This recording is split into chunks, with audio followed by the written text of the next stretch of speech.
So hello and welcome everybody to day 2 of Data into Action with Dr. Janetz and Dr. Martinez. We appreciate you both being here. Some virtual session reminders. We're going to do this at the beginning of each of the sessions. Just note that this is being recorded for later viewing on our trainings webpage, the Southern Plains Tribal Health Board trainings webpage.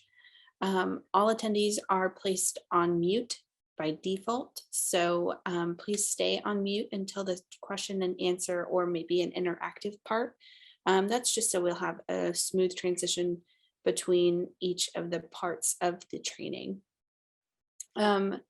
So we'll have a little Q&A session. I do believe Dr. Janetz and Dr. Martinez have opportunity to have a question and answer portion of this training. So let's just hold questions until then, or unless they prompt something in the chat, that would be great. If you're having any technical issues or need some support, you can go ahead and shoot a message to myself, Lexi Hill, or the Southern Plains Tribal Health Board Zoom as well. Either of us can help you, or the trainers directly if it's something regarding the training. Next item is we have a meet and speak on Thursday, August 26th. That is tomorrow at the noon lunch hour. The first 100 attendees will receive a $5 Starbucks gift card. So we hope that you come and join us and have a little bit of community building opportunities and, maybe talk about your experience at the training summit. So we hope to see you all there. And our last little reminder is that we hope that you will fill out this session evaluation survey. For this session specifically, you do not have to have attended yesterday's or any other portion. This is individual to each of the trainings. So we do ask that you fill out a session evaluation survey for each of the sessions that you have attended. So I'll send a link to this session specifically. If you already submitted one from a previous session, that will not carry over to this one. So we do ask that you click on that link and you just fill out the survey. It's really quick, shouldn't take too long. So we hope that you do that. And I think that's the last housekeeping item that we have on our side. So I'm going to go ahead and turn it over to your trainers now. Dr. Janetz and Dr. Martinez, we hope that you guys enjoy the training.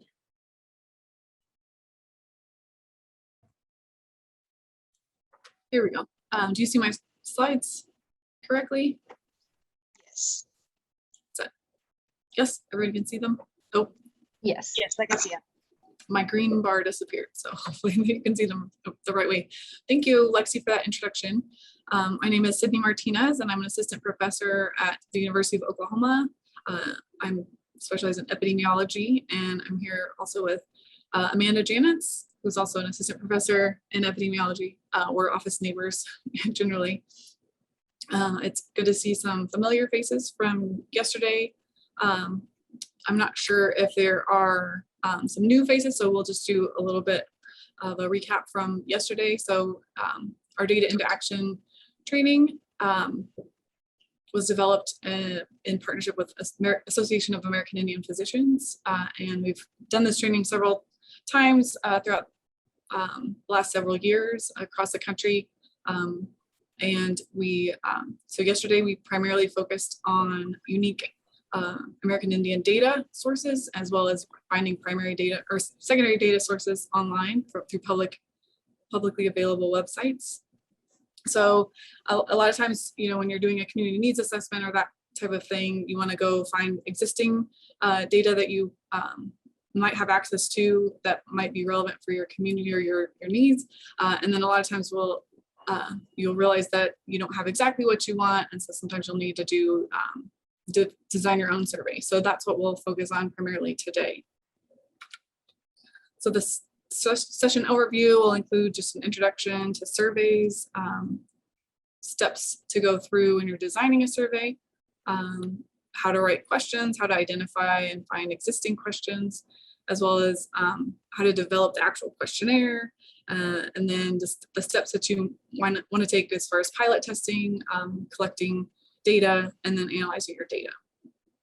We have pivoted a little bit. We were going to include some of the data in action or the data visualization yesterday, and we included those as supplemental materials for you. And I think since the breakout session feature was a little bit of a challenge yesterday, we're going to maybe, if we have time, we'll cover some of that data visualization today as well. So this is a little bit, I don't know that we'll do a lot of hands-on practice today, but I do encourage you when we get to some questions that we'll talk about, I encourage you to, unmute your mic and, engage in, kind of what are some of the problems with the questions, and then we'll do a little bit of an activity as a big group.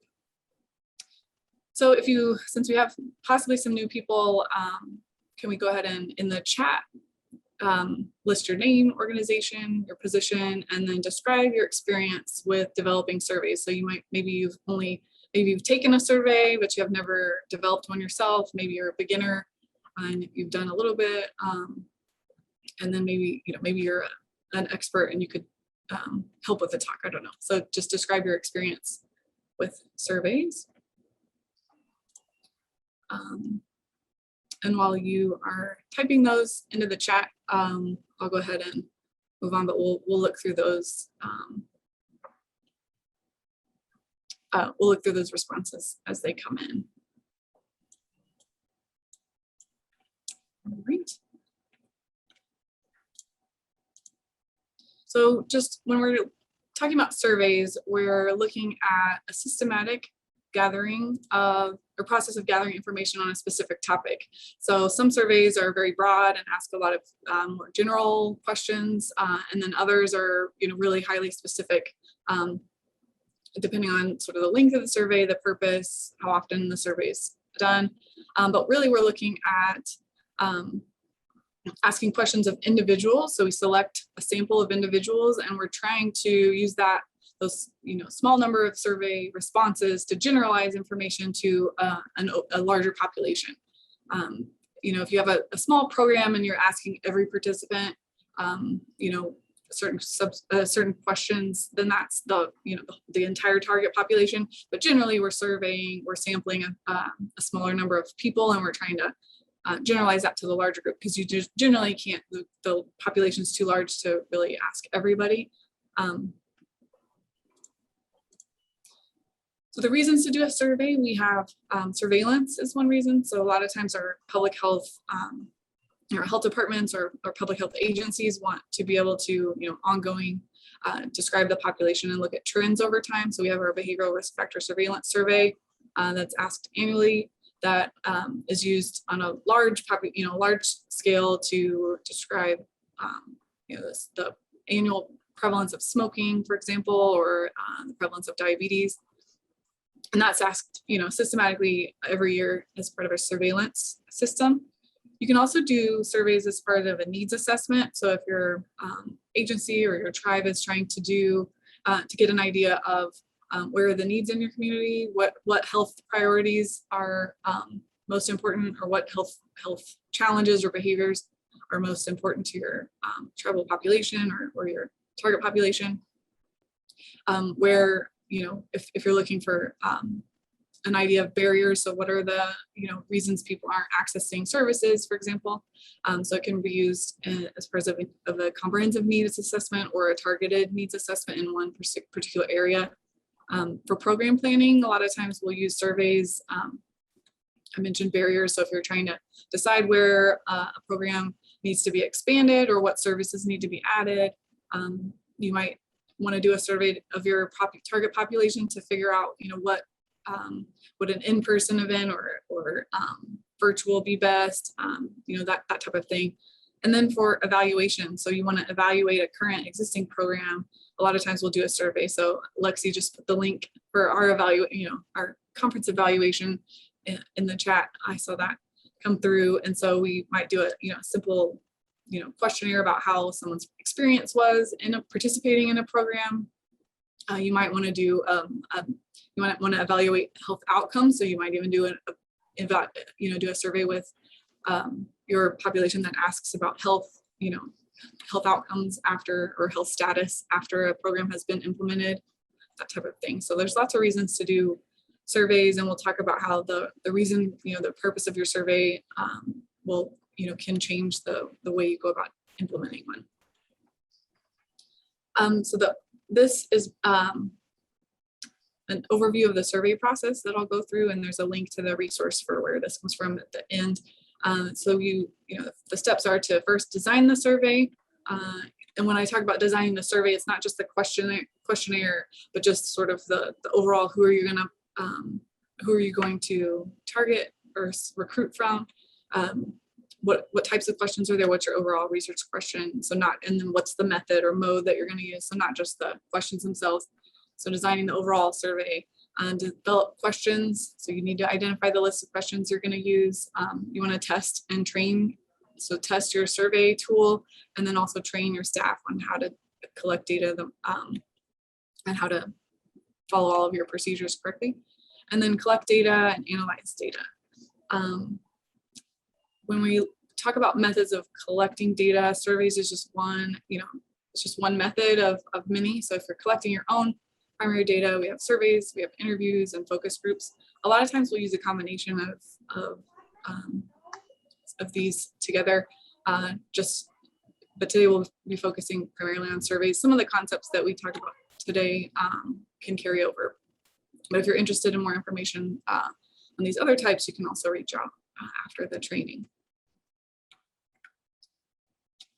Okay, so survey design, you have to first think in mind, I think I've listed this at the beginning as far as what are the goals of the overall survey, but you'll see later how you constantly have to think back to what are the overall goals of the survey. It takes a while to really, if you're starting from scratch, it takes a lot of time to develop a really well planned out survey. And so I think, you'll get into these iterations of design and you'll have to keep going back to, well, now wait a second, what's our primary goal of this particular survey? Is it getting too big? What are our main goals of the survey?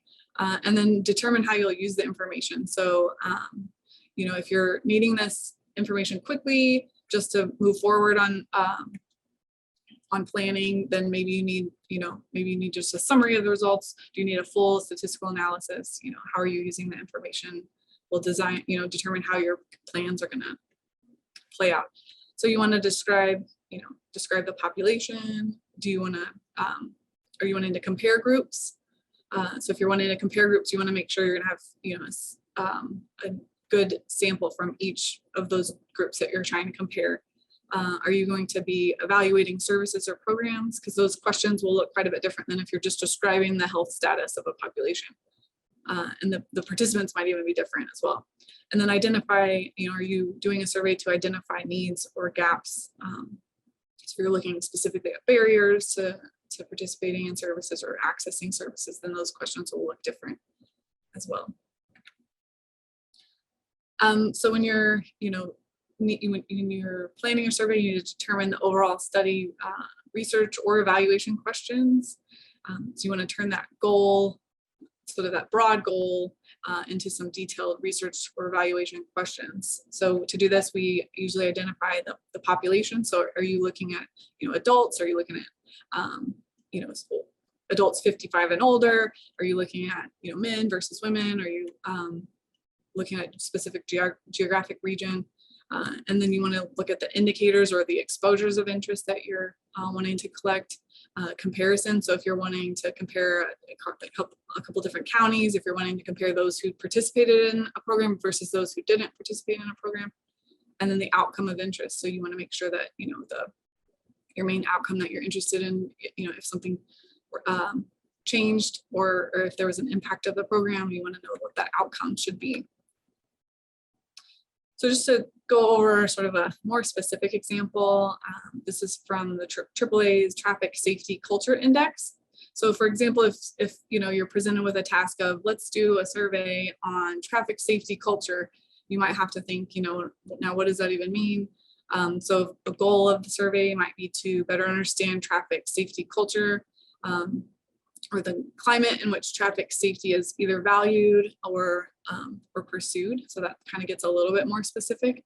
But then you might want to get even more specific than that. So a research question might be, what are the specific attitudes and behaviors of drivers in the US.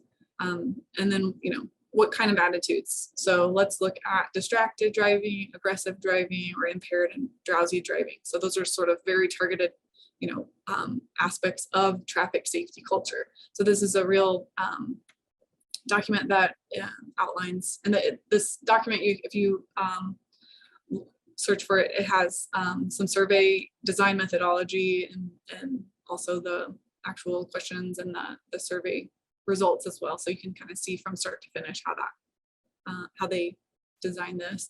And I just wanted to show you, you want to think through what results are you looking to capture? What are you wanting to be able to say with your survey? So this one, you can see they have it split out. So not only did they just get an idea of just, perceptions on distracted, aggressive, or drowsy and impaired driving.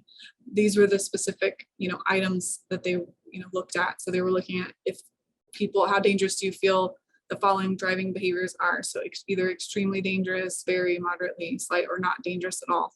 So they looked at drivers holding and talking on cell phones, drivers reading on cell phones, texting and emailing, using hands-free technology. And so then here you can see that all of these aspects are informing what they're considering distracted driving. And so after this, looking at these that table and the results of the survey, they had this conclusion, sort of overall conclusion around distracted driving. The majority of drivers view reading, typing, and talking on a handheld cell phone to be extremely dangerous, but in contrast, only 22% perceived the use of the hands-free, so the Bluetooth hands-free device to be very or extremely dangerous. So that's the kind of, you really want to think through what is your survey, instead of just thinking, oh, let's do a survey on traffic safety, think through, what is it that you want to know about traffic safety and really plan that out. So when you're thinking about the target population, are you interested in informing, having informed decisions or informed data around tribal members? So all of members of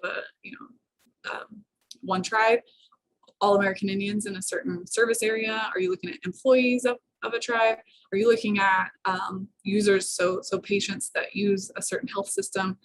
So you want to think through what's that targeted population. Sometimes our target population might be the general, but we have to decide, what population can we actually reach. So sometimes, even though a tribe wants to use, have information about all American Indians in their population, sometimes it's easier to sample within their health system.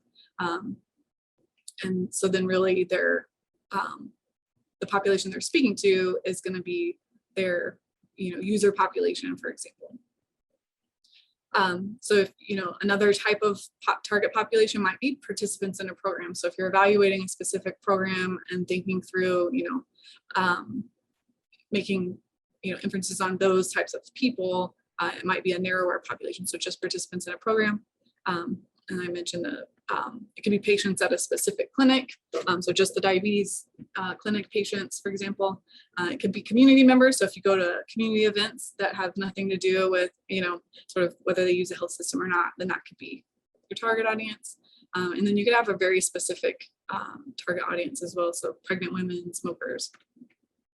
So for the AAA Traffic Safety Culture Index, their target population was all US drivers. So they really just wanted all drivers, but then they, more specifically, the way that they were sampling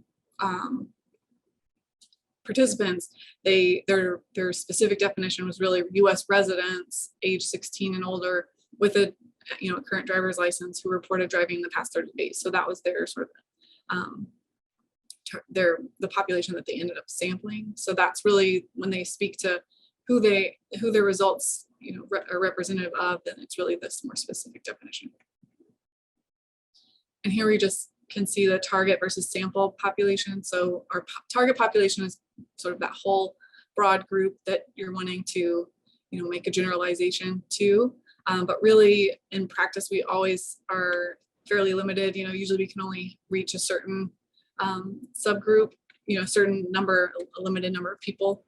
So if you sample, 100 people are those 100 people representative of that target population? So if you sample, for the drivers, the safety, traffic culture example, if you sample, if you do a survey only at a certain car dealership, only people buying a certain type of car, they might not be representative of all US drivers.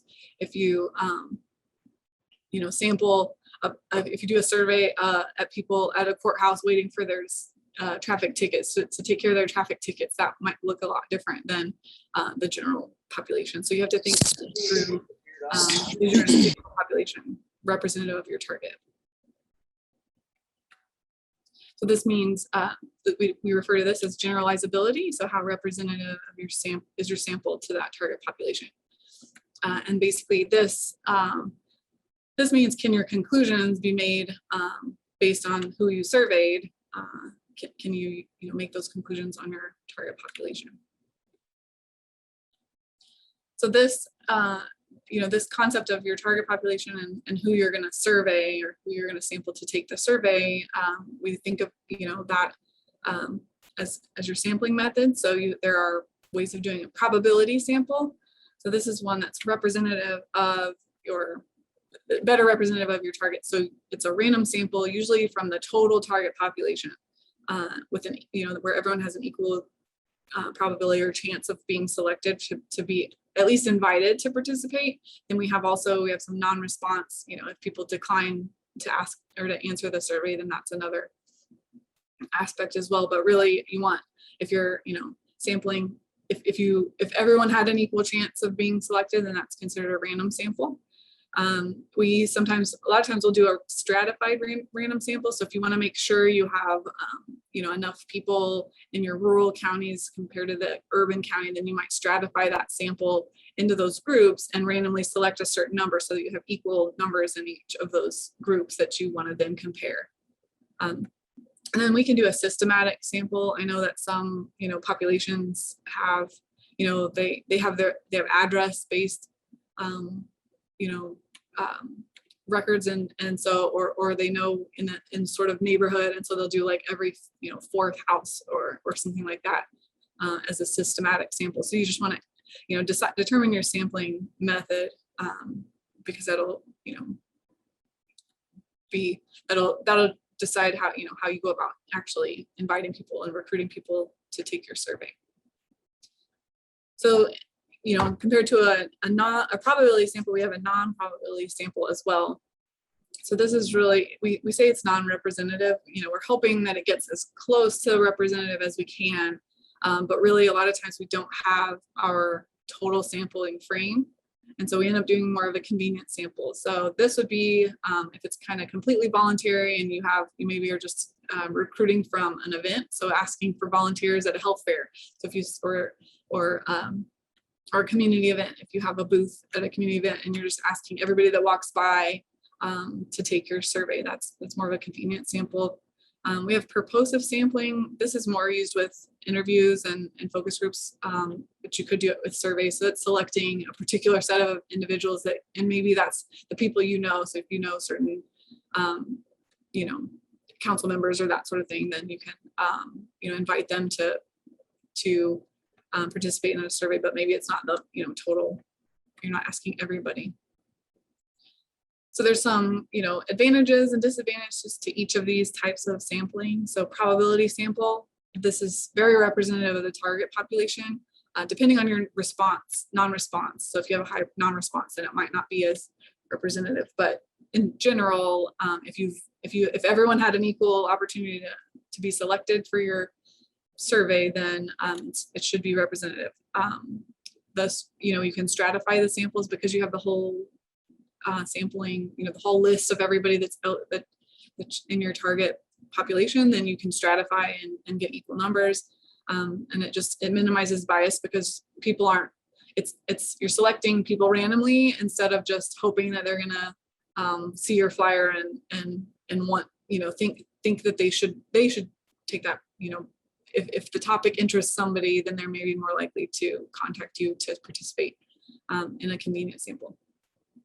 With disadvantages, of probability sample, we a lot of times just do not have the entire sampling frame.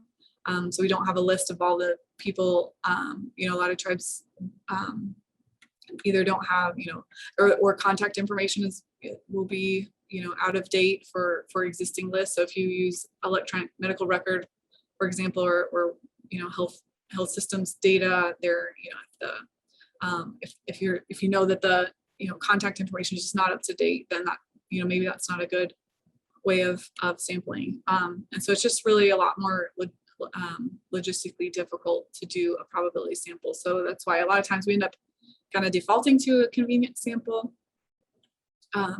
So advantages to the convenient sample is it's much easier to do with limited resources or time, or if you don't have that sampling frame, you can do this in a convenient location. So, you know, if you're just needing some input from people, you know, at an event, you'll probably get some pretty good participation. Whereas if you're, you know, relying on a mail out, you know, people might not participate as much. But the disadvantages is it's not really a completely representative sample. Oftentimes, it's really representative of the volunteers that want to participate in that survey. So if you do a convenience sample survey at like a fitness center, for example, and you ask about health behaviors, then that, you know, the population, the participants in that health fitness center might be, you know, more likely to exercise and participate in those kind of health behaviors compared to, you know, the general population. Or if you do it at an event, you know, if there's people who aren't able to, you know, don't have transportation to get to that event, then you might not, you know, your results might not be representative of your entire target population. Right, when we're thinking about how to design this overall, you know, survey, when we want to think about what's the mode of delivery, so you can do in-person, self-administered, in-person interview, phone interview, mailed, online. You can do a mixed mode survey. So mixed mode would be where, you know, you might mail out a paper survey, but then also have a link, you know, that they can go to and do an online survey. So with in-person or face-to-face interview or surveys, back when we used to do face-to-face in-person things, this is a lot more limited nowadays. But there were some good advantages to doing an in-person survey. So a lot of times you'll have the highest cooperation when someone's, you know, especially for item response, because they won't tell you, you know, you will be less likely to just stop and not fill out the back of the form. So a lot of times you'll have a lower refusal. It's usually you have high quality responses. It can be more culturally appropriate in certain settings.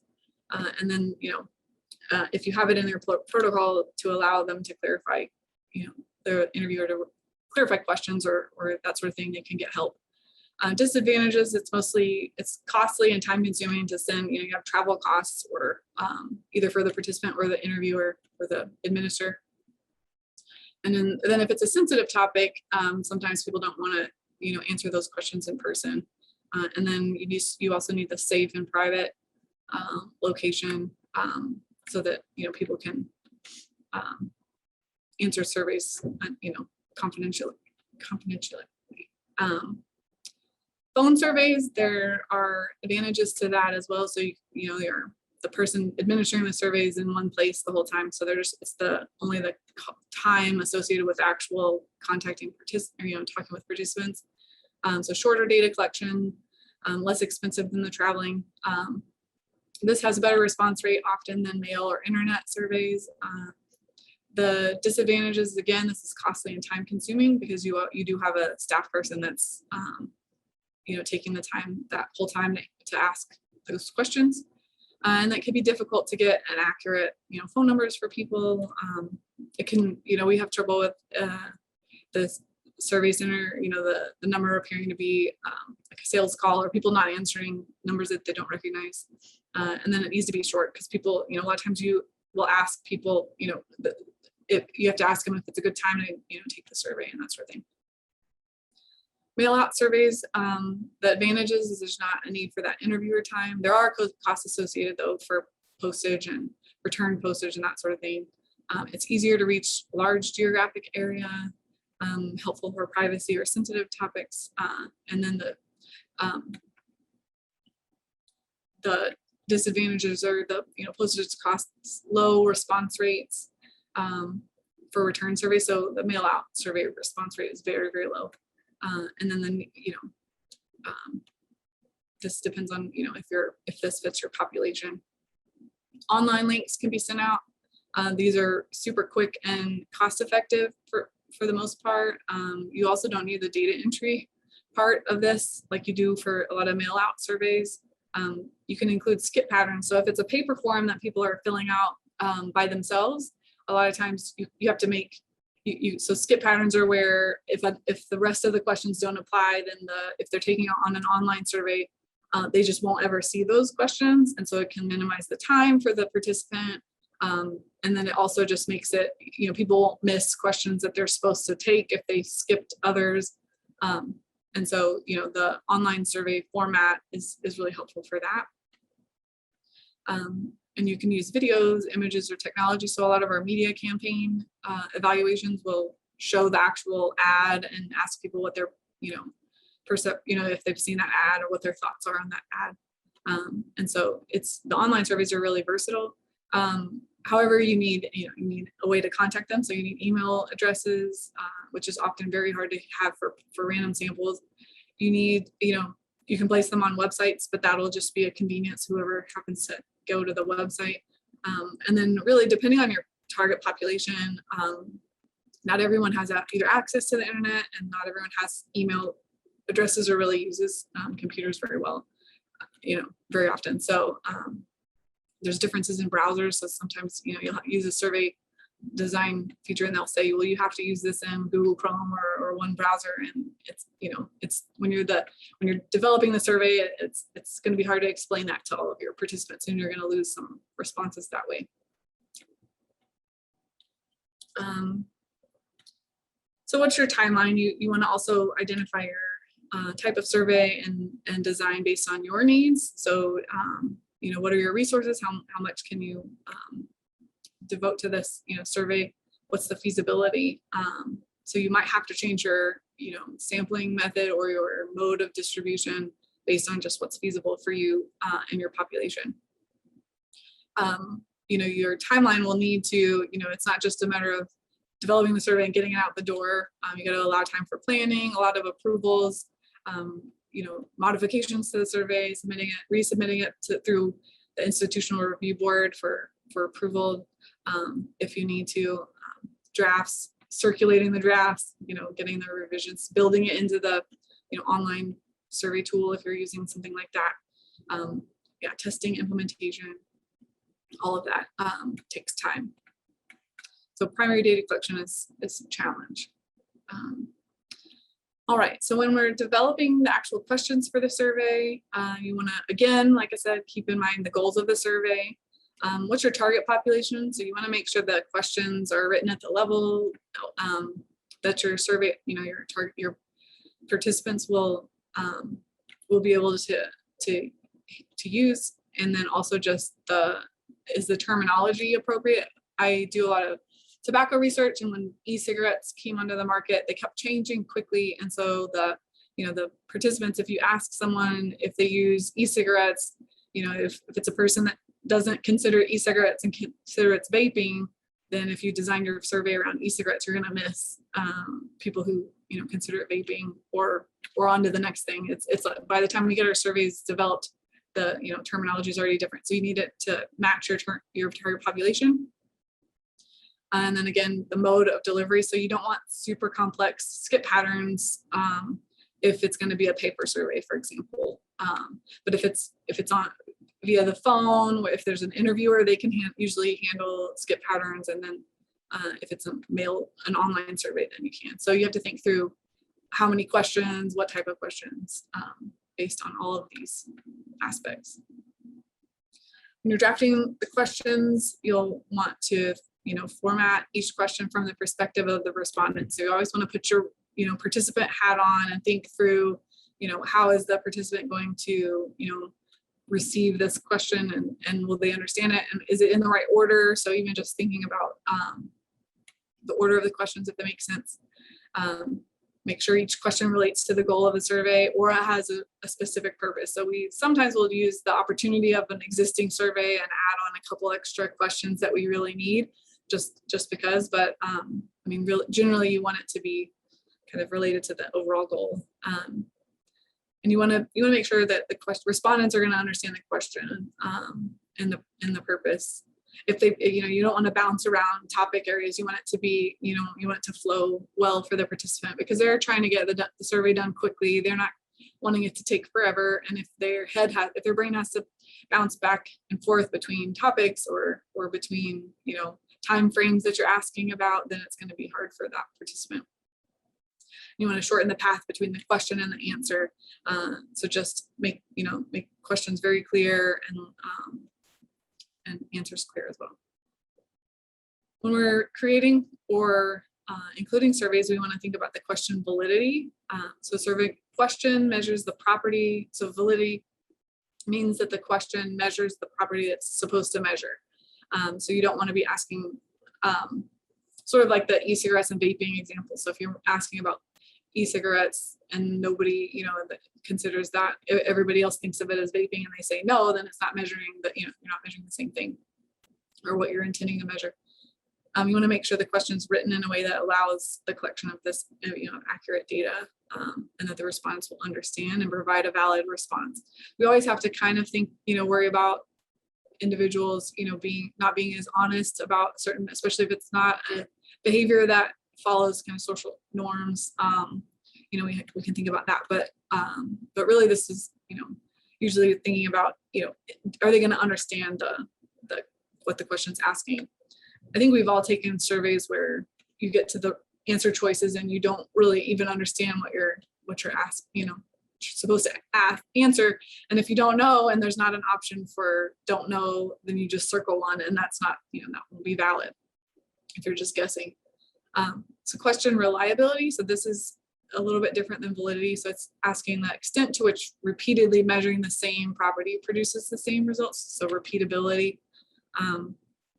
And so, this takes careful, design and refinement. So this is especially important for like perception questions. So if you're asking people their perception of something, if you gave them the same survey the next day or two, and it's a pretty long survey, will they answer this, similar, will they answer those questions the same as they did before?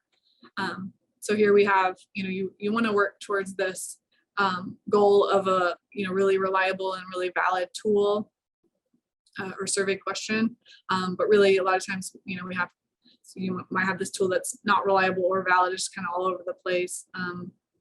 This one's valid, so it's all around honing in that one spot, but it's not reliable. It's just not repeatable. And then this one's repeatable, but it's off of the mark quite a bit. So it's not valid. So that's just, you want to think through those types of, make sure your survey is actually getting the, accurate information. When you're looking to identify your questions, we always suggest looking for existing questions that have already been previously validated. So if you're using a specific topic, there's probably a standardized tool out there that's been used or validated questions. Use online repositories of questions. So there's some at the end of the survey slides that I'll go through it later, but there's, just population-based. So you've heard of the BRFIS Behavioral Risk Factor Surveillance Survey. If you think of, look there and see if those questions might be of use. And that there's a benefit to that too, because then you can compare your results to, the state or national data. Oh, here's some survey question repository. So National Center for Health Statistics. There's a question, CDC has a Q bank that you can ask. You can search the topic and find survey questions. And then Phoenix Toolkit also has just a big bank of questions that have been used, and they'll tell you which surveys it's been used in. And then I mentioned BRFIS. You can use, and it basically, you can look at the published literature for different scales or tools that have been used for different topics. So I would generally start there. You don't always have you can't always find questions that meet your needs.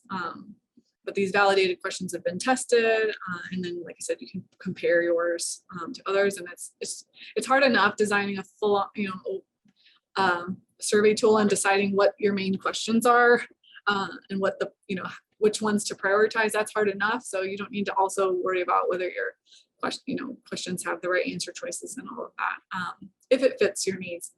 The drawbacks to using existing questions that they might not be validated for your target population. You might need some cultural adaptations to questions. And not all questions in existing surveys are perfect. So there's some in Burfus and that sort of thing that you might read and you might think, I don't know.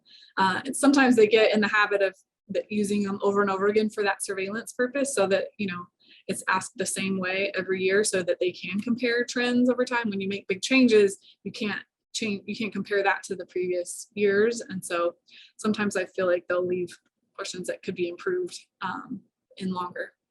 And you may need to get permission for surveys. So when you're looking for existing, so a lot of the government websites that have survey questions, that's in the public domain. So you'll be able to use those. You might have to cite, in the if you report the results, you might say that, cite, that's where you got them. But you can usually use those. But some tools are online that you have to, they're copyrighted, and you have to reach out to the creator to either get permission or pay to use the questions. When you're writing questions, you want to provide clear instructions throughout the whole survey, really. So even at the beginning, you transition sentences or directions are nice. So now we'll begin to ask about your experiences at work, and clarifying that now we're not, we're asking you questions about when you're at home. Now we're asking questions about when you're at work, for example. And then the types of questions. So if you're need to select, if you're wanting the participants to select all that apply, you need to state that. I am really in every single question, because if some of your participants are checking all that apply, but then others didn't see that was an option, then again, that goes to the validity of the question. So did you ask, did you get the full list from everybody? There's different types of questions. So Likert scales on a scale of 1 to 5. So that's when you have them rate like strongly disagree to strongly agree, for example. You can have multiple choice. You can ask numerical questions. Open-ended is where you have sort of a blank and you let them just include their free responses. Usually on surveys, we minimize open-ended questions as much as possible. Either you won't get everyone to write a response, or it's hard, sometimes it's hard to analyze that data, but a lot of times, we'll include, if you have a multiple choice, we'll include an other and allow them to open-ended, include write in their own open-ended response for, so we can make sure if we missed a category, for example. So good survey questions, you want to keep this question structure simple. If they have to read a paragraph to answer a question, they're probably not going to get through it all, and they might miss important parts of that question. You want to ask one question at a time. That one is actually trickier than you would think, because sometimes when you're writing a question, you don't realize there's 2 parts in that question. And so if you're you have to put your respondent hat on and think through, like, could I answer this? Would there be 2 different answers for this? And usually that can be split into 2 questions. You want to maintain, parallel structure for questions. You don't want to flip back and forth. Sometimes you do for validity purposes. You'll add some that are backwards to make sure it's almost like a data check to make sure that they're not just saying strongly agree all the way down, but generally you want the structure to be the same so that it's easy for the participant to finish the survey. You want to define terms before asking the question. Make sure you're clear about the time period. So if you're wanting them to respond about that day, how they're feeling that day, or the past month, or the past year, or if they've done a behavior in their whole lifetime, you want to make sure that that's clear in the question. And then you want to use exhaustive. So that means make sure that there's an answer choice that covers all of the possibilities, and then mutually exclusive response options, so that you don't want them to be, if it's a single response option, they can only pick one. If there's 2 that apply very much to them, if they have a hard time. So you don't want something to be mutually exclusive. So poor questions have a lot of jargon or complex phrases. So abbreviations, if they don't know what the abbreviations are, that's, they're going to be confused. You don't want to frame the question in a negative or have double negatives for sure. You don't want to have leading phrases and make them feel like they should answer a certain way. Again, more not include more than one question. And like I said, the close-ended, you don't want to have a close-ended response where they can only choose what's there and then not have, additional choices that if it doesn't apply to them. Okay, so I know you were instructed to not unmute your mic, but we'll open up, allow people to respond. So let's have you, either in the chat or if you want to unmute and tell me, what's one of the, what are some issues with this particular question? So I feel like I eat enough fruits and vegetables and get enough exercise. Anybody have thoughts on this question and how we could maybe improve it? Okay, so I'm seeing triple barreled, 2 questions. Right, so this is an example of one that there's, multiple, parts to this question. So you feel like you eat enough fruits, but maybe you don't, you don't eat enough vegetables, or maybe you feel like you get enough exercise, but you could work on your diet. And then, yeah, so there's no metric. Everyone will measure it differently. That's true. Yeah, so the strongly agree scale, can be subjective, and everyone might answer it a little bit differently. There's no neutral answer. So that neutral answer is, sometimes we do that on purpose so that you kind of force the person to go one way or another. But that's sometimes a matter of preference, and then specify an amount. So yeah, this has nothing to do with kind of the amount of vegetables that is considered, good enough. So very good. Here's another one. So community organizing is hard. Do leadership trainings help you feel prepared for community organizing? Much more prepared, slightly more prepared, somewhat, and not more prepared. What are some issues with this 4 question? I'm telling you it's 4 questions. So. Okay, so I'm seeing leading questions. What part of it is leading? What's the part that's leading?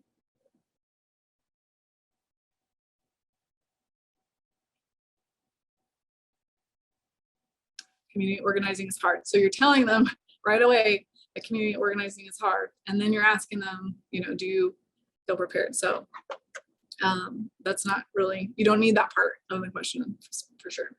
Here's another one. What is your age? There's the choices.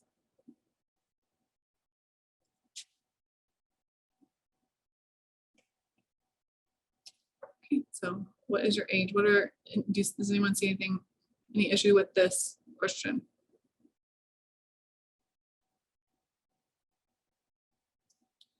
Okay, so Sandra, you point out 45. So 45, and then there's another one too. So there's overlaps in this. And so it's kind of subtle. And it's when you're writing questions, I know this rule, but when I literally write out a question or a draft of a question, I can do this even when I know not to do this, just out of, because sometimes you're trying to figure out what that cutoff should be, like what should be the end of the category, and you just don't even realize. A lot of times if you include the like greater than or less than or equal to, that's where I get tripped up myself, even sometimes, where they're both. So if you're 45 years of age, you have a hard time figuring out, do I put B or C? And then somebody's just going to circle it, and then you're just going to assume that's where they belong, and then it's just, or you're going to, what really is going to happen is you're going to do the whole survey and get it in, and then realize like, oh, now we don't know how to categorize these people. And then here's another one. Select what best represents your employer.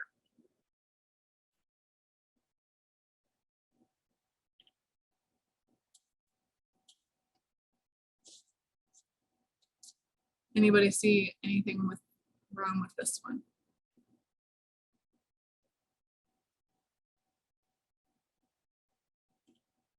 Okay, so too general, not exhaustive. Yeah, what if I don't work in any of this? Yes, exactly. So so it is kind of general. So there's a balance when you're creating survey questions, because you don't want a long list, because people will miss an item in a long list. But so you kind of want to come up with these categories. You're probably going to categorize them anyway. So even if you had them, spell it out, you would end up consolidating those into, or categorizing them into certain, to present your data. So you want to think through like how many categories, will I end up in dichotomizing or putting these into 2 groups anyway, or do I need, a group? And so if you're including this, you want to make sure that they have a place to answer. And so, yeah, somebody said maybe an other option. And so what we like to do, it's easy to do this in electronic surveys, is you put an other, and then you say, please specify. And sometimes they can write in, or type in their employer. So that helps. And then how do you feel about the following statement? We should not offer unhealthy snack options during monthly community meetings.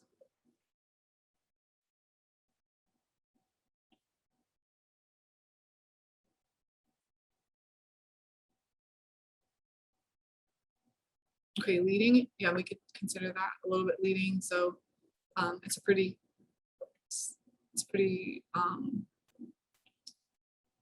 focused, it's already stating a direction, which is probably not good. And then, yeah, too long.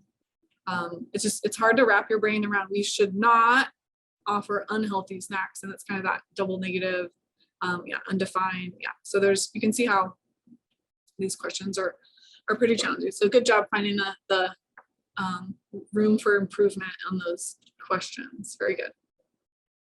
So the survey, we're almost to a stopping point, but the survey layout, this will depend on administration of the method. So you just think through, if it's going to be self-administered, if they're going to fill it out themselves, then you want it to be very clearly organized. You want to make sure that there's not like one more question on the back. We usually don't even like using the back of the paper because they'll skip the whole back page. So you think through that. Designing the questionnaire, you want to reduce item non-response. So you don't want them to have a question on one side that's going to be easily skipped or missed. Make sure it flows well, logical order of questions, and they can tell, that the response options are easy, and maybe even, demonstrate what they can do. So do they, write in the response or check, the box, check all those apply. And you'll notice that if you do paper surveys, people will just write, or they'll just write answers instead of circle and do the different things. So it's a little bit trickier when it's a paper survey. But then the online surveys, you have to make sure that the skip pattern's working correctly and that sort of thing. So lots of pros and cons to all of these. The ideals, self-administered questionnaires, easy, clear layout, and then an appropriate length for that setting. So if they're going to be doing that, at home and have to mail it back, is it something they can actually get through, or they're going to fill out half of it and it's going to sit on their counter for a month, and then they're going to forget about it. And then ideal questionnaire using an interview. You want the sequence of questions to flow similar to the paper survey, but you want it to be the appropriate length, clear instructions to the interviewer. So if they are allowed to clarify questions, or if they're not allowed to clarify questions, you don't want them to be doing that differently across different people. Are the answer choices read aloud, or or can they clarify? And this is an example of a telephone survey where you have some instructions for the interviewer to skip. It's got, it's numbered. They're doing the data entry as they do this, interview or the survey. So it has the codes that they're supposed to use for that. And so this survey with these types of instructions would look very different if the interviewer was going to be reading this versus the actual participant. It would look different.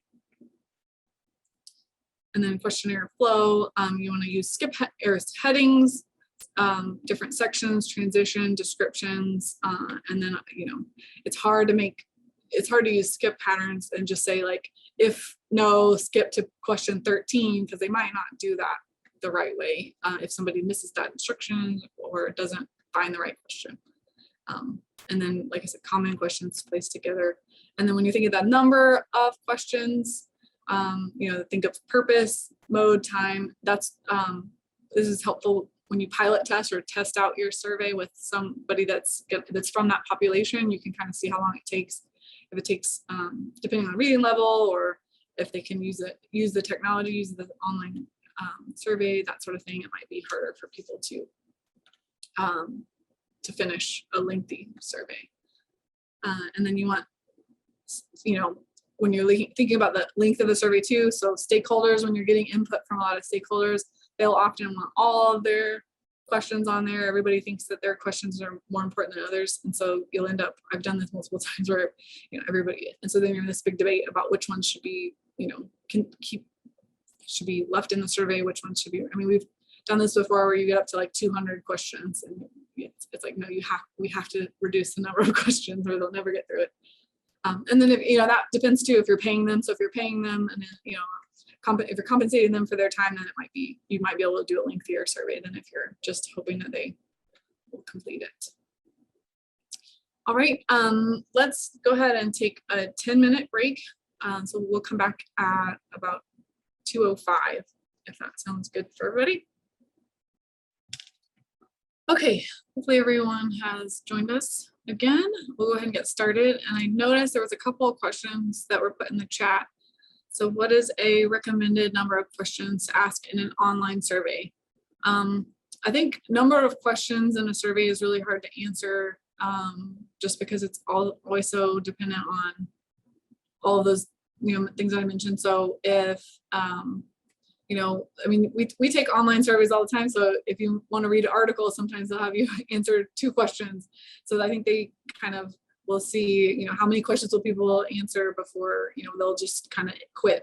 I think if you're, recruiting online and people, and if you're using sort of an informed consent process where you're or allowing them to read through, expectations for the survey, and they decide to participate that way, then it can be a longer survey.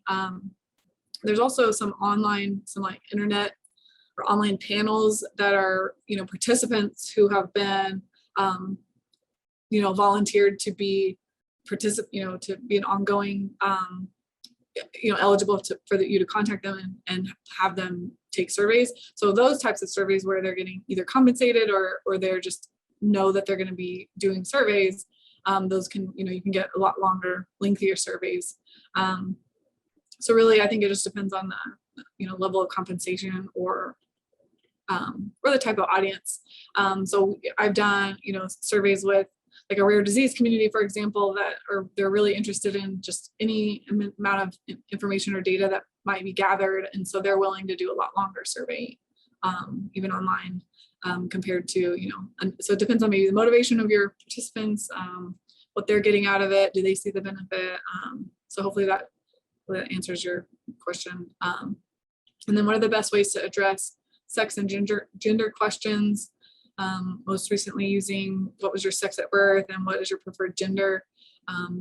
And maybe others might have some, recommendations for what they've used. I just usually will sort of search for, most recent. The sex and gender questions I feel like change over time.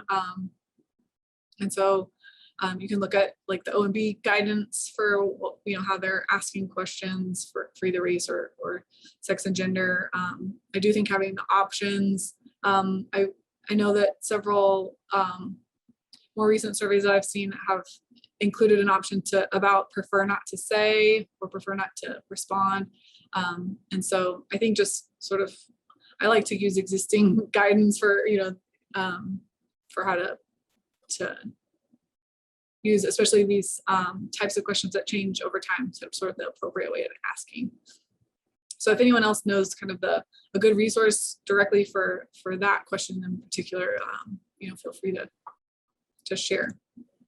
Yeah, I'm going to put a link in the chat. So we were just having this conversation about a survey I'm working on. Okay. And there's a document at this link that talks about inclusive survey practices specifically related to gender, sex, and sexual orientation. So I'll add that. Thank you. Great. Okay.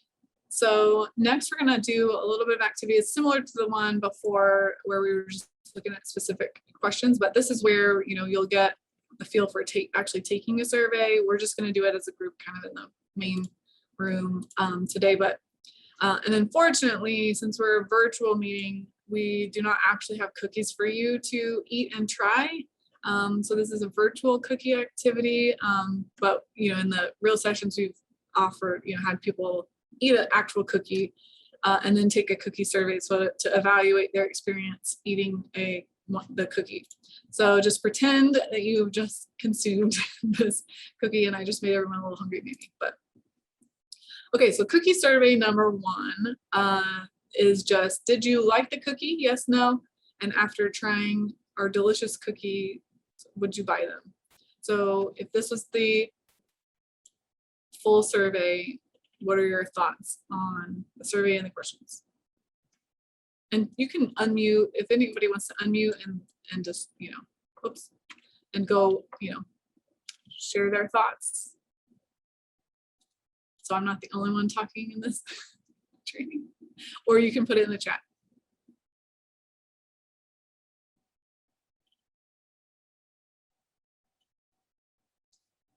So not enough response options.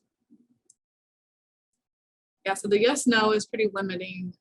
Sometimes it's, appropriate, but other times it's, so number 2 is the kind of leading question. So yeah, we notified them that it's delicious, or delicious cookies. So that's just, what if they didn't think they were delicious?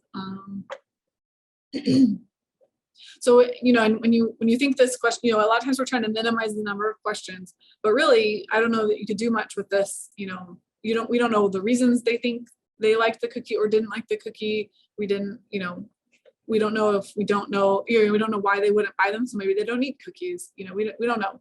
So there's not really much information you can get from this particular survey. So survey number 2, rate the number of chips in the cookie. So delicious, good, needs improvement 4. Rate the texture of the cookie. Delicious, good, needs improvement 4. Rate the color. Delicious, good, needs improvement 4. How often do you eat cookies? And then what is your gender? What is your age? So what are your first initial thoughts of this particular cookie survey number 2? So it's expanded. There's more than just 6 questions. Some demographic questions there.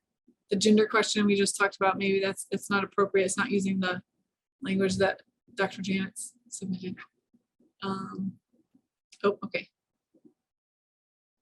Okay, age overlaps again.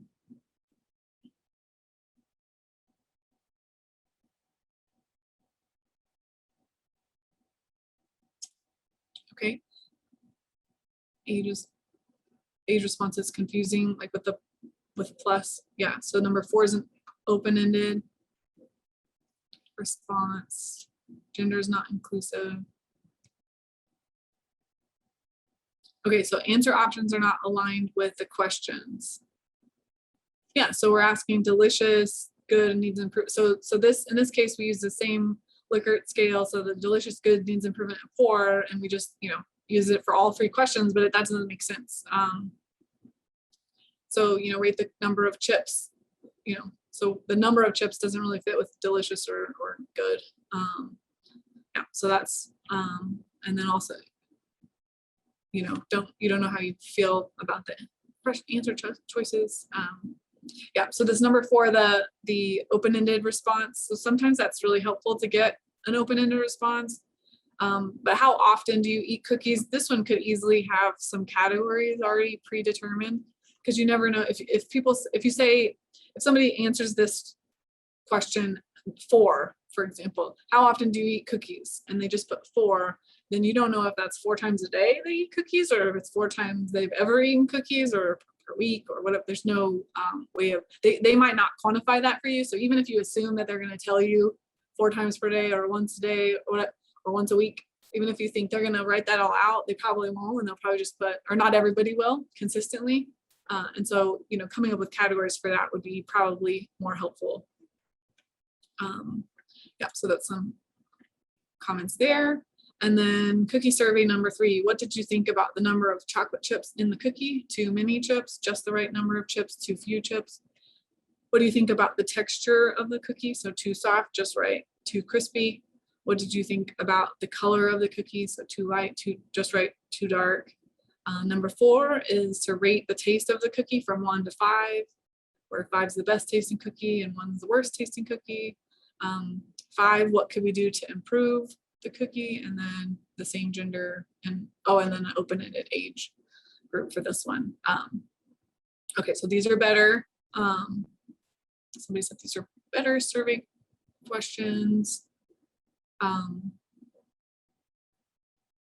And then you just, if you think about this from designing a survey, not first you think about it from the perspective of taking the survey, but if you're designing a survey, you want to think through, like, could you do something with these findings? Like, what would you be able to do? So if you're designing, if you're making cookies for people, are you selling them or giving them, but you want to get feedback on those cookies, and you want that feedback to be able to inform your improvements to the cookie in general. So you want to, what about the number of chips, because that's something you could change. You could put in fewer chips, you could put in more chocolate chips on the next batch that you make. You could maybe try and change the texture with the recipe. You could try and change the color. They're asking you to rate. And so this was, you kind of compare that to what, other cookies you had. So if it's the worst cookie ever, then maybe you probably need a new recipe before you're going to start selling your cookies, for example.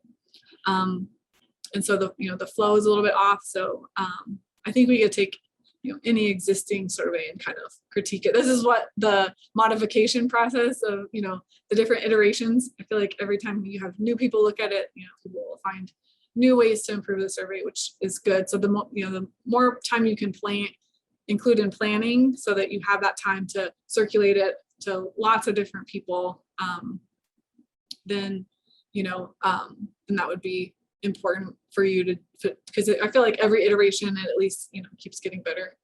And then, so like you said, it's good to have an open-ended question like number 5, but also more space. So this format would be not as helpful. So you'd want to make sure that the format, that there's enough space for them to write or type. I don't know if anybody's taken the online surveys where they don't let you put in enough characters, like you're trying to, type them a sentence and then they only allow a few characters. And so then you have to shorten the information you're telling them because you don't have any room. Yeah. So, hopefully this is, I always like to think about taking the survey as a participant every time that I'm, designing a survey, because that's your end user, that you want them to be able to provide you the most accurate information they can, and to complete it if they want.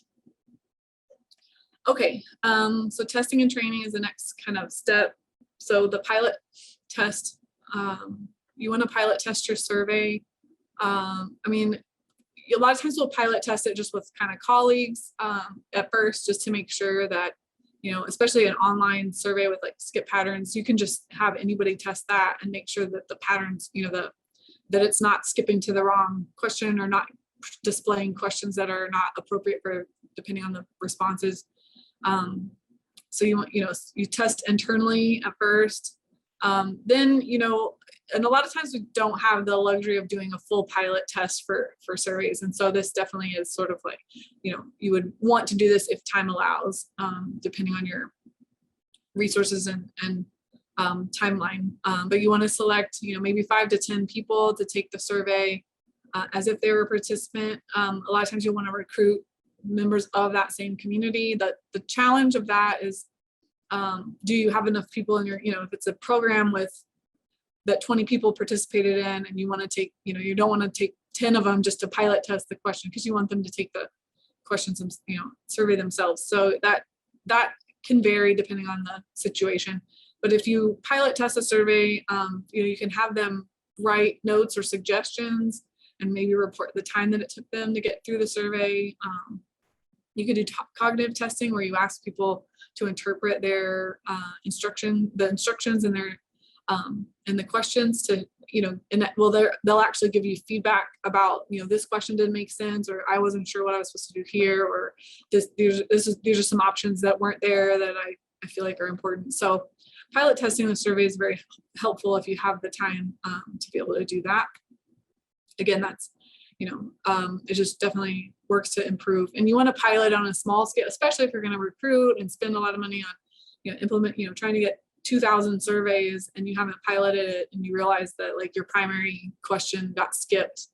And this happens even with the population-based, the national surveys that federal agencies put out. There's a tobacco longitudinal cohort called the PATH study, Population Assessment on Tobacco and Health. And one of my like prime questions variables that I was wanting to use, you look in the notes and it says, this was inadvertently left off of all, like from the skip pattern problems.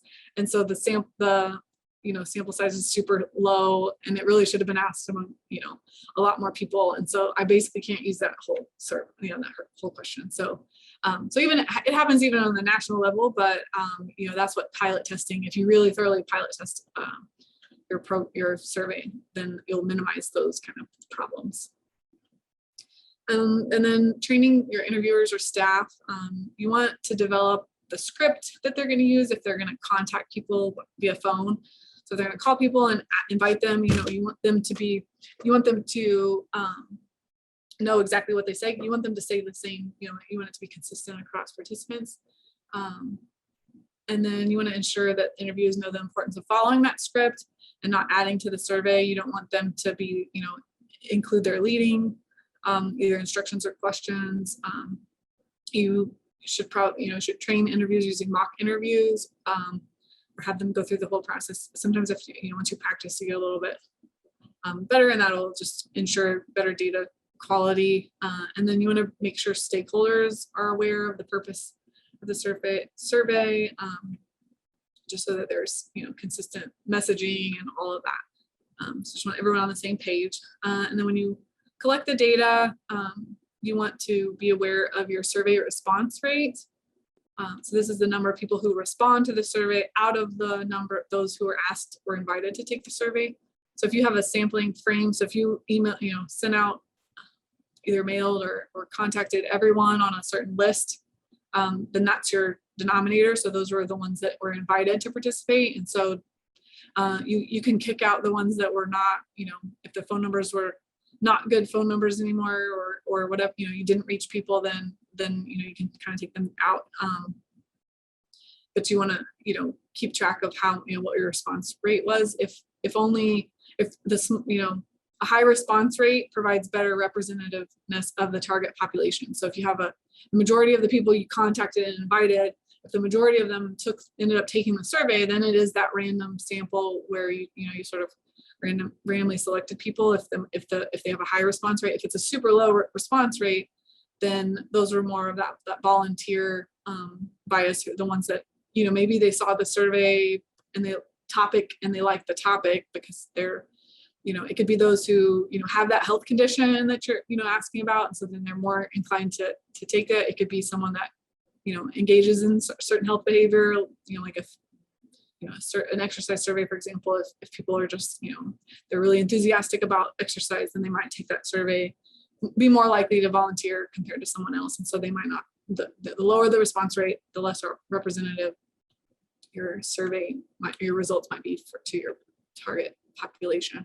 So you have to keep that in mind. I will say that with the new with phone surveys and mail out, a lot of times you're going to get a low response rate. There's other ways we can try to make account for that that non-response rate through statistical methods. So there's ways of doing that, and then it's, like I said, it's pretty understood that your mail out surveys and that you'll have a low response rate. You want to make sure that's why you build in reminders and try to make sure people that are wanting to take the survey do have the opportunity to. They don't just forget. So you build in reminders and that kind of thing. So here's follow-up, give a deadline for when they're supposed to turn them in, and then prompt reminders, send a thank you note. And then if you say that you're going to share findings with the participants, then make sure you do that. So don't, if you're not able to do that, then don't, you can't say that they're going to get the results. So you want clear, to work, you always want to try to work on improving these response rates because of that generalizability that you want. So you want clear communication to respondents, skilled interviewers. So if the interviewers are not helpful, or if they don't understand, why they're needing to get this good quality data, maybe they don't try as hard, or not, I don't say try as hard, but they don't, don't recontact people to give them a reminder or something like that. Incentives can help boost response rates. And then the item response rate, is like each question, you don't want people to just skip a whole back side of the paper, or if there's a super sensitive question and they just skip it, it's better to include that prefer not to say type question, so that that that's their reason for skipping it, and that they didn't just, not see the question. So, you can't make these, you can't evaluate that a non-response unless, so if you ask them specifically that question, that give them that choice of response, and they might be more likely to use that answer. And then consider the length. When you pilot test with some of the community, if they don't make it through the whole thing, if nobody makes it through the whole thing, then you're going to have to really prioritize which questions you include and which ones you kind of take out. And then with analyzing data, a lot of times you want to code those different items. You saw that the telephone survey, how it was coded numerically, so that for analysis purposes, so you want to decide on that format, get a clear documentation process going for organizing, entering, analyzing data. You might want to do, train data entry staff, do data quality checks, validation, double data entry on a proportion, that kind of thing, just to make sure that there's not, you want valid and accurate data. You want to decide how to interpret or how to handle these missing data, whether you are able to use, if surveys half completed, or are you going to use that first half of the survey at least, and leave out the items that were missing, or were you going to throw out the whole survey because they didn't complete it? Decide how you're going to categorize responses, if subgroup analyses are needed. And then, I would recommend working with a data analyst or epidemiologist or biostatistician if you're wanting some, higher level statistical analysis performed, or, reach out. Or if you've done this yourself, then, but we do this too. We will, work with biostatisticians and the experts to really do the, high level analyses. Drawing conclusions when you create, or when you're trying to disseminate your results, you want to create visual displays of the data usually. Think about your sort of, your audience for the results. So what kind of, a lot of times the visual displays will resonate with people better than just a, narrative report or tables. So you want to do, frequency graphs, bar charts are helpful for showing percentages, that type of thing. So just think through your audience and how to best display that data. I had created another activity for us to do. This works a lot better, I think, in person. So we're going to skip that today, but we can provide, if you were here yesterday, I think we have the, Google Drive. I don't know if, Amanda, if you could maybe add that to the chat again for this material.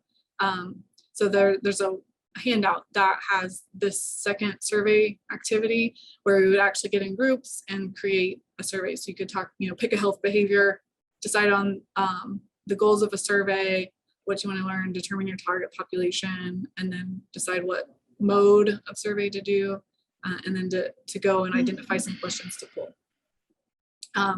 So we won't take time to do that. The breakout sessions didn't work 100% yesterday, so we'll go ahead and skip this today. But you'll have that just to think through. If you're going to create your survey, those are good steps to go through for yourself. And then this is again the sort of question repository where you can go to the websites and look up your own topic and kind of start pooling some questions together and think through the flow and what demographic questions you would like to include and that sort of thing. So we're going to skip that today. And then just to review, so these were the steps that we went over for the survey process. Before we go on to some data visualization, are there any questions? And thanks, Amanda, for including them. So there's a Google Drive, a link to a Google Drive and a link to a OneDrive that has the course materials from yesterday and today. And it includes the exercise that we were going to go through. Let me see. I'm going to move on if there are no questions, and we'll have an additional, I'll try and go through this kind of quickly so that we can have a little bit more time for Q&A at the end as well. So we talked yesterday about finding your own, finding publicly available data from secondary data sources. And then we talked today about how to, design and implement your own survey.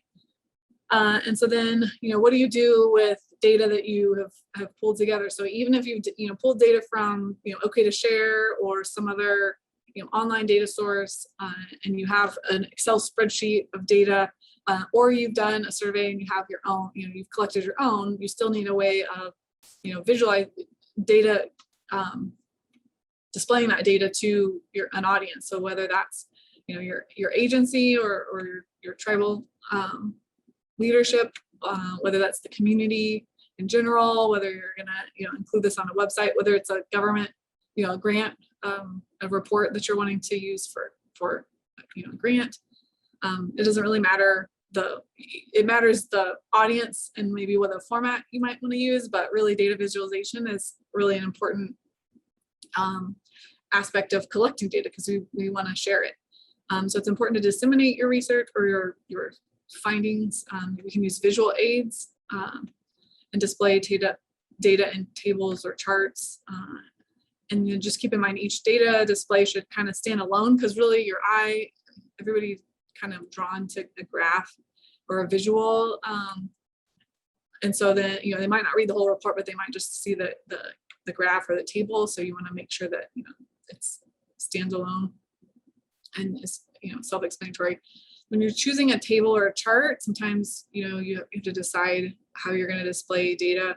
This depends on, if the amount of data that you need presented. You can fit a lot more data usually in a table than than one chart. If your audience wants a really granular level of detail, then tables are often, helpful.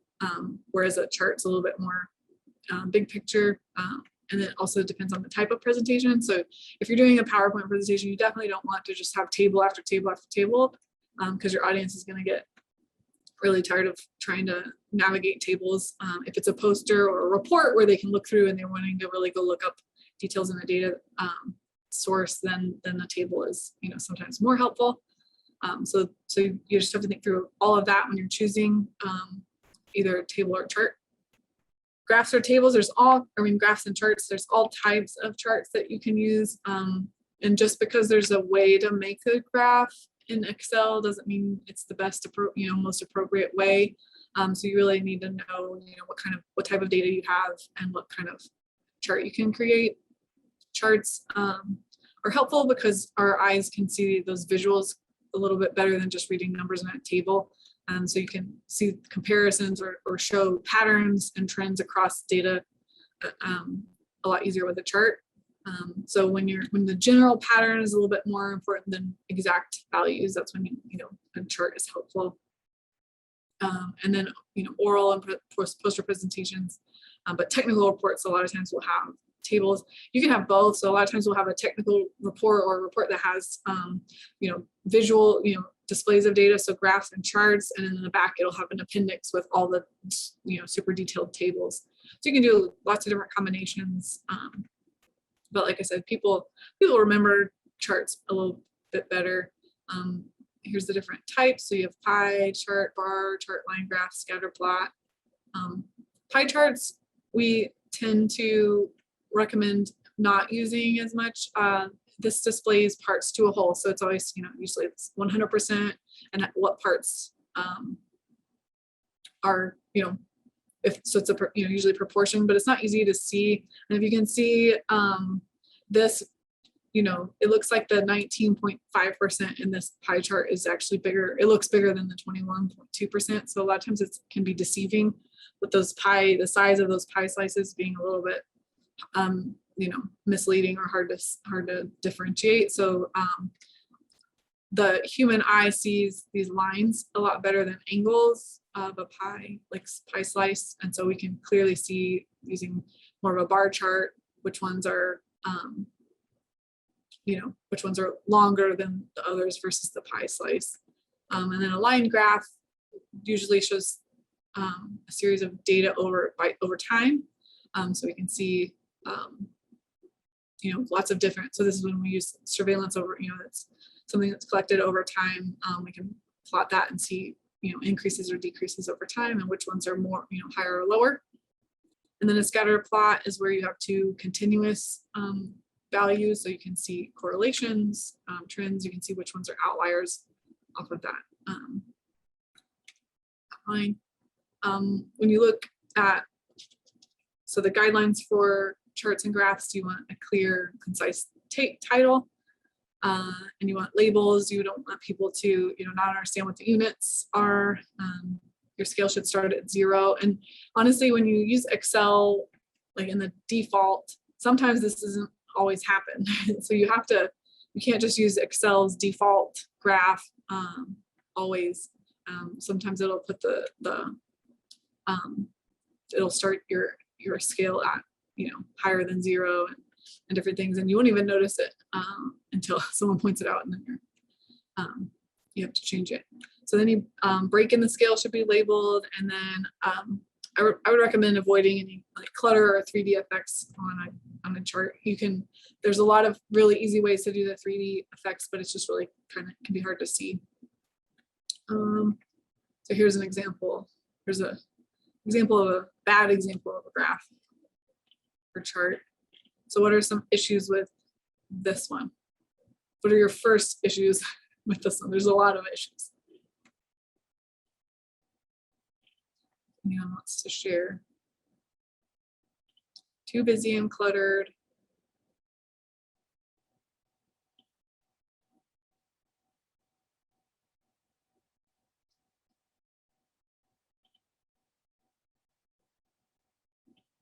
Too much going on. Yeah, no titles, series aren't labeled. And really, so you can see this 3D effect, how it's really hard to compare which one is bigger than the other. And like this one back here, you can't even hardly see that there's this column back here. I don't know what the tiger's for. Just, yeah, too much going on. And then not enough labels. It definitely doesn't stand out, stand alone. Yeah. Okay, good. So when we look at, there's this whole science around data visualization, and there's people that study this, and it's really just how our eyes input information and how our mind, how we process that information, how it goes into our working memory. So there's this pictorial superiority effect. So humans we are good at scanning the horizon and seeing some patterns and seeing something pop out. We were, built this way so that we could identify danger and not, and to be able to survive. And so this is sort of the same concept that we use when we're looking across a graph. So we're looking for that difference. And so it's easy for us to scan across and see that immediate difference better than in a table. So we, bring in this information and we think about it, and then some of that goes into our working memory, and it's easier for us to go for that information to go and stay in our working memory if it's been packaged in a way that's clean and clear and easy to see. Chunks of information go into our working memory a lot better than others. So if you think about our phone, memorizing a phone number, whereas the 3 digits, 4 digits, like they chunk it that way because it's so much easier to remember a phone number in those chunks than it is to remember it, a full 10-digit number. And so that's, we have to think about that when we're creating visuals for our data. We want to package it in a way that is super easy for our audience to see. And we've all been in, presentations before where, you see an image or a graph or chart that just really stands out to us and you remember it. And that's what we're trying to do with data visualization. So here we have this is just an example I'll walk you through on how to visualize some data. So pilot summer learning program, these are just a survey results. This is just made up. But how do you feel about science? So who can tell me, did the program improve interest in science from this? What are your main takeaways from the table? So this takes us a little while to process. So we have to think, so we see that there's that column is pre and then post. So we have bored all the way to excited. So we see that excited, bored went up even just at 1%, but then when you look at excited went from 19% to 38%. Okay went down. It's really hard to figure that out because you have to think through each, what the columns are, it's just a little bit hard because you're having to think through which number is more, bigger than another, that sort of thing. So here we could try a pie, we could try some pie charts. So this first pie chart is the pre-test. How do you feel about science? And then the post-test. So is this a little bit easier to kind of notice at first? It's a little quicker. So if you look at 5, so 5 is what was 5? 5 was excited. So that they're excited, you see this pie slice goes way up. So you can see that a lot quicker, but it's a little bit harder. You have to, so this 40% goes from 40 to 14. So that was that middle neutral response. So it's definitely better, but still kind of confusing. So this is that kind of standard Excel graph. If you plotted this in and made a bar chart in Excel, you would see, so here this is like, bored category, not great, okay, kind of excited, interested and excited. So you can see, your eye can kind of go quicker over to this excited spot. You can see this before and after a little bit quicker. So do you like this one or the pie chart better?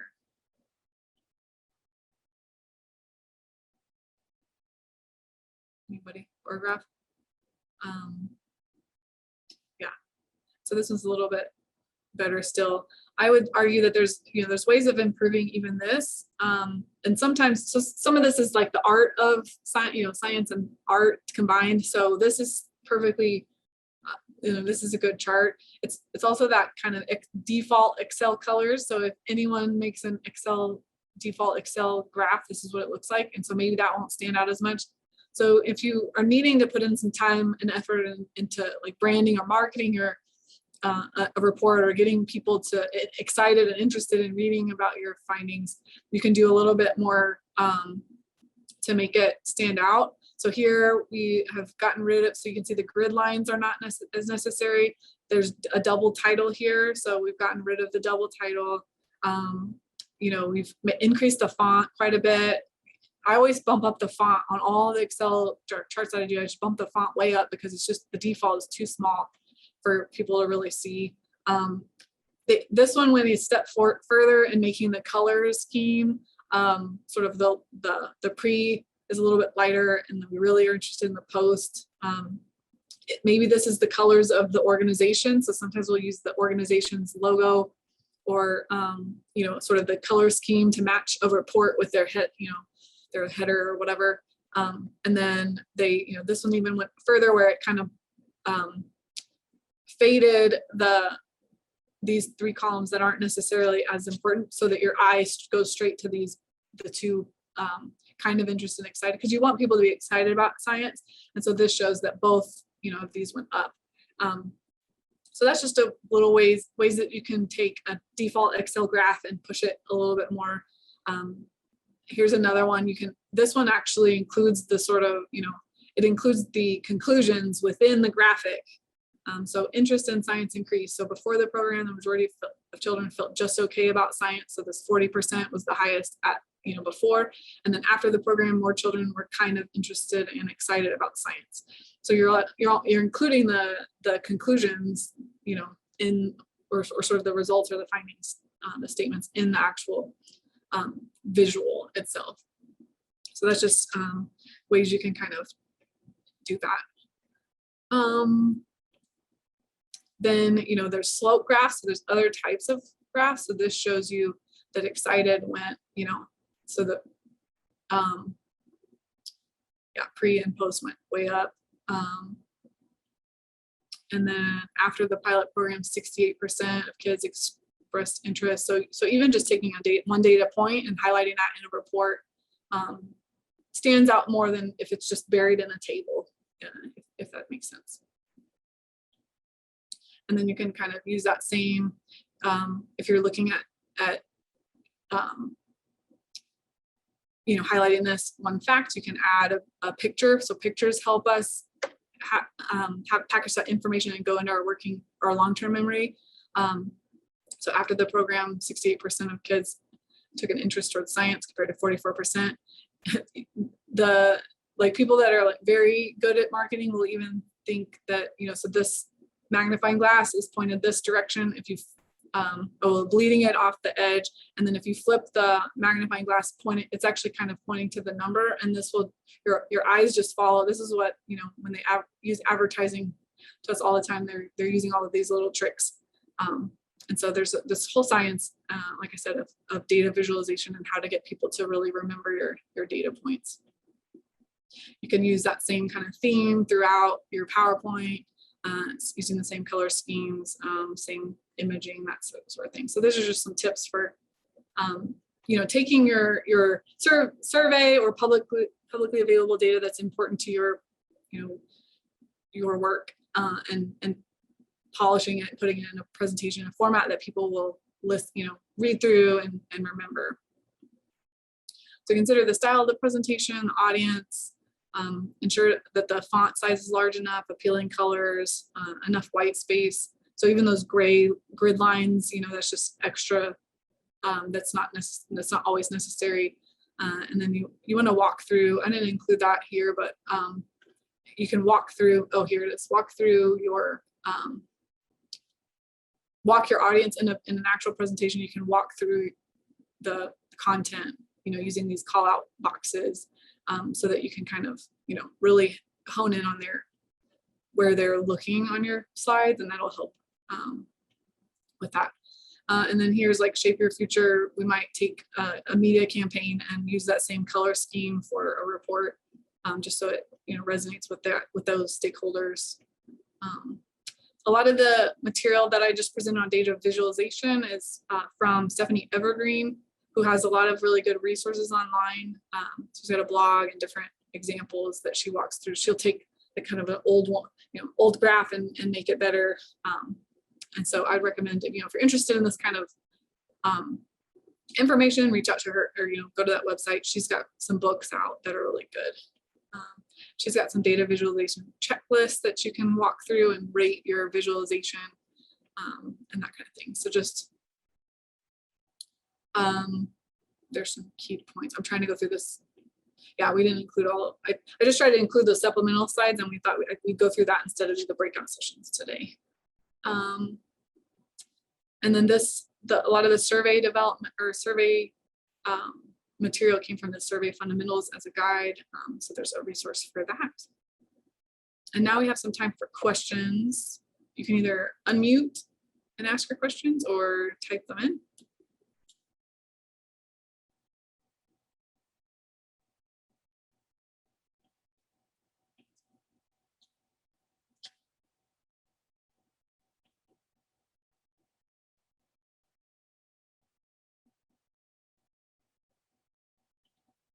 And I don't know if there was any other questions that were